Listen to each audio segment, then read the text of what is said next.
Mahal na mahal kita, Joy. Walang araw na hindi ko inisip na sana makarating na yung parcel na pinangarap nating dalawa. A parcel with no shipping fee. And in that parcel, Joy, you have a home in me. Di man araw-araw na nakangiti. Ilang beses Marie! Shopee delivery! Joy, may order ka na naman? I'm not Joy. I'm Marie. Joy, ano ba? Nagmamain ka na naman na walang pambayad. Ethan, ano ba? I'm a changed person. Hindi na nga ako si Joy. This is me, Marie. Wala na si Joy? Wala na si Joy? Sinusundan mo ba ako? Ma'am, hindi pa po kasi bayad. Ako na. Di ka naman nagbabayad. Joy, I'm here to try again. Pipiliin kong maging sa'yo.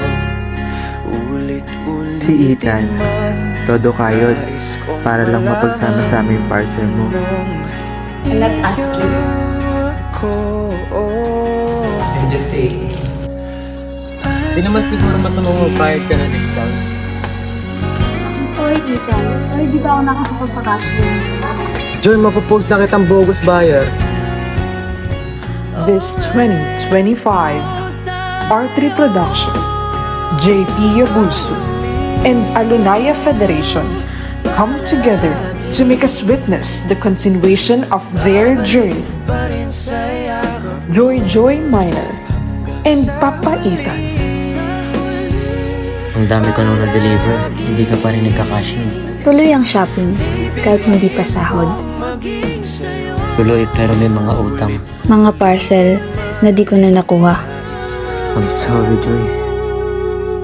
Ang sabi ko, hindi ako pero nandito ka na naman. Free shipping na naman kasi. At nandito na naman ako. Babalik pa rin sa yakap mo. Mahal sa Joy, kakancel ko na ba? Sahod mo na ba? Mababayaran mo na ba? Pipiliin kong maging Kaso mo sa'yo. na lang. Ulit-ulitin man, nais kong malaman mo.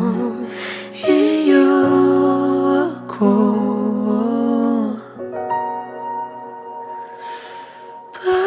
Palagi.